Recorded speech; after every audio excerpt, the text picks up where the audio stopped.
Right. So I want to start with the concept for the Hicks Happy Hour and then what your collaboration with your co-writer was like when you were putting together the script.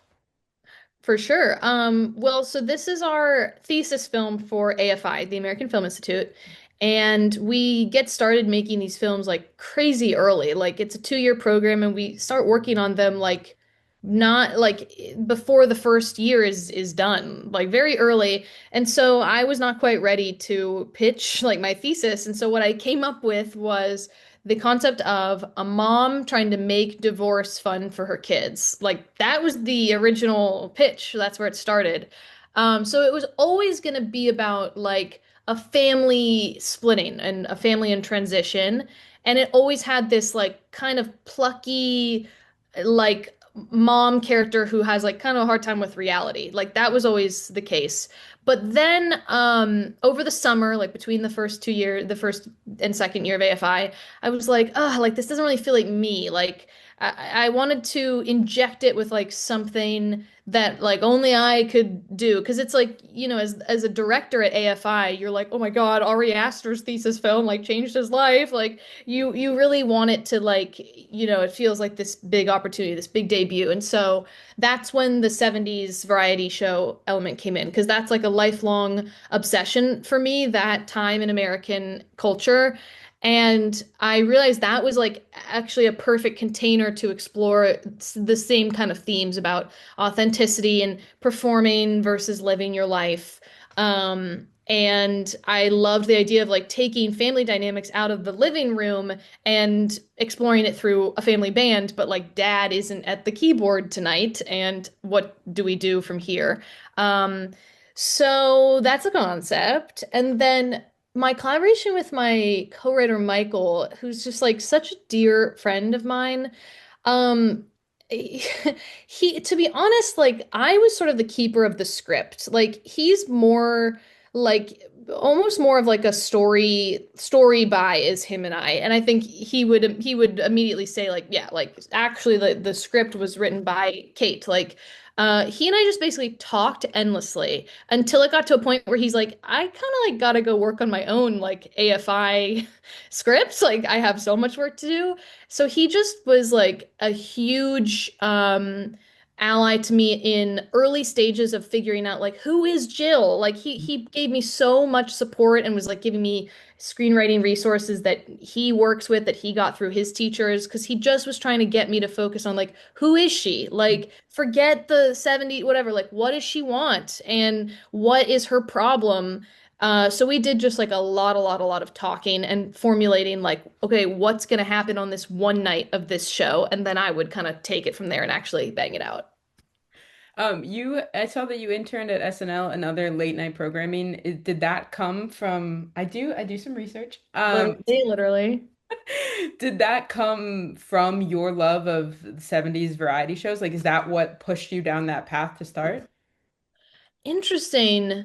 No, not it all sort of like is a big soup together. Like I used to do like comedy before film, up until like 2021 or 2022. I was like all in on comedy, like alternative comedy in the Brooklyn alt scene. Like I was writing and performing. And as a kid, I was like really into film, really into like the culture that came before me. So SNL was part of that, of course. Like obviously that being like such a turning point in American 1970s like culture. So it all just sort of like coalesces, and I think for a long time I was just trying to figure out like where I sit in that. Like so when I was in college I was going after all these like comedy internships because I was like I'm gonna do comedy. Mhm. Before that I was like a major theater kid, you know. And I think in my like later 20s, well, I'm in my late 20s now. Well, earlier in my 20s, I really landed on film. I was like, oh, this like brings together like all my skills. And those comedy internships, like everything informs everything. And I think it's all one big tapestry. Yeah, I hope that answers that question. You Yeah, really do your definitely. research. Going back to Hicks Happy Hour, the set is absolutely incredible. So can you talk a little bit about like the conceptualizing of it, the costumes, was it vintage? Like walk me through a little bit of that because that seems like a headache to put on as a AFI student.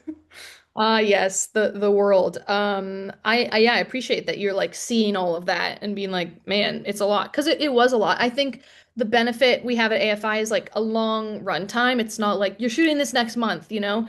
My production designer, Yoon Gu, is just she's the greatest of all time. No one works harder and is more thorough, but she also has her own taste. She has great taste, but she has her own like voice. So I would say that like I think a strength of our 70s film is that it doesn't feel exactly like a replica or like we I really didn't want it to feel like a parody or like kind of like a bad music video that's like 70s, you know? And so I think it started with I just sent like an email with 100 YouTube links of all my favorite like variety show clips to my DP and Ariano and Yoon, our production designer, just for them to like get a grip on it because everyone knows like generic 70s sort of like everyone has an idea, but I really wanted them and they absolutely took this and ran with it. Like I wanted us to all know the language so deeply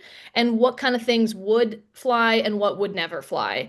And then within that, I let them make their choices. So Yoon just like looked at so many sets and then took what she knew from that combined with like our script obviously and making it specific to like okay a family hosts this TV show, so what is that home stage for them going to look like, and then what does it look like when other acts have their own stage pieces or set pieces.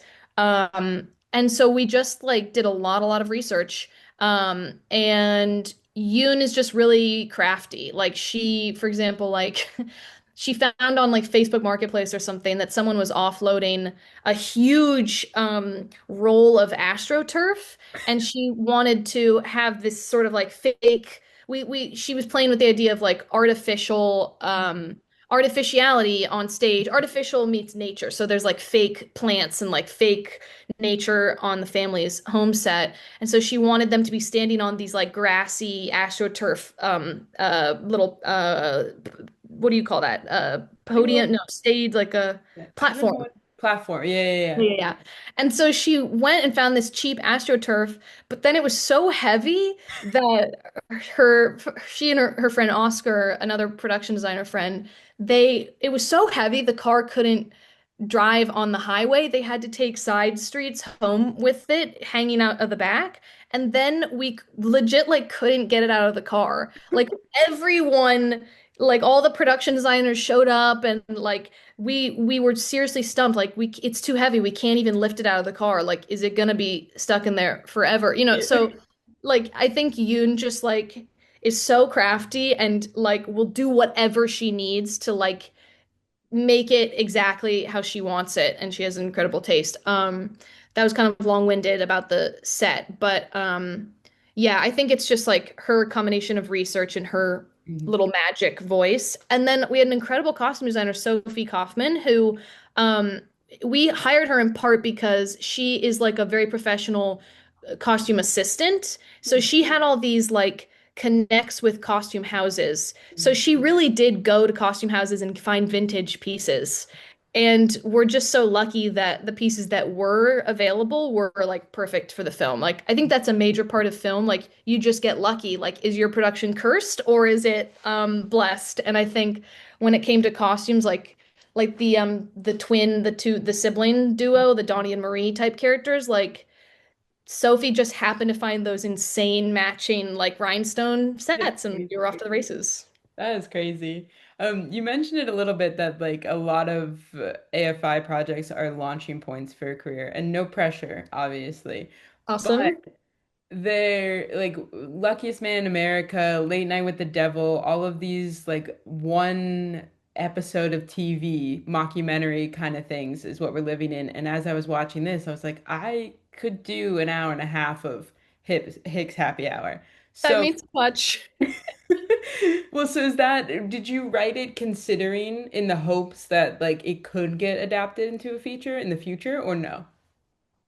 Um, well, when we were developing the thesis, we were so stressed about just making the thesis that I don't think we were like, well, let's keep in mind like the feature, like Mhm. we we were sort of like putting building the plane as we were flying it or whatever. So this was not a case of like I came to AFI with this script ready and I knew it was going to be my proof of concept for a feature. If we met someone at Tribeca or elsewhere that wanted to give us $1 bazillion, then we would absolutely turn it into a feature or like a series, you know? Mhm. Um, but no, there's no plan to make it anything bigger, but it's nice to hear that people are even like down for that. I think the big thing is that with an AFI thesis, you just want to prove your competence. Yeah. You like you want to seem like you could put me on a set and I can run it. I could direct an episode of TV. Like I could be hired to direct your feature or give me money to make mine, you know? I think having like your voice is like a cherry on top. But when I was at my most stressed about this film and I got very stressed, people reminded me like this doesn't have to be like the perfect story. It doesn't have to be like a bulletproof film. It just needs to show us a little bit of who you are and prove that you know what you're doing. And it doesn't hurt that like my team really knows what they're doing. So I think we all make each other look really like we know what we're doing. I mean, you guys, if you know what you're doing, 100%. I really enjoyed it. Um, That means so much. my last question for you, try like you mentioned, Tribeca's right around the corner. You played at the American Pavilion at Cannes. That was your first screening, and then this will be your world premiere, right? Yeah, so the thing at Cannes, the American Pavilion Emerging Filmmaker Showcase at Mhm. Cannes, that was like a just a showcase. Mm. So Tribeca gave us special dispensation to screen at that. And then we also like, AFI Fest has like a conservatory showcase section, but yeah, Tribeca is our true world premiere, like in competition at a festival.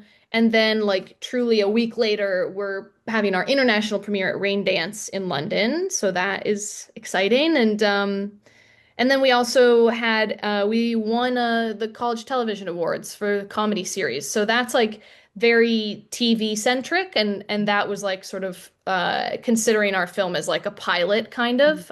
So that's where we've been at so far. And how's it been? Are you going to Rain Dance? Did you go to Cannes? You going to Tribeca? I'm trying to do it all, man. I am because I just feel like this time next year, there's not going to be a reason for me to go to Cannes or go to London. So I did go to Cannes, which was like an amazing major learning experience.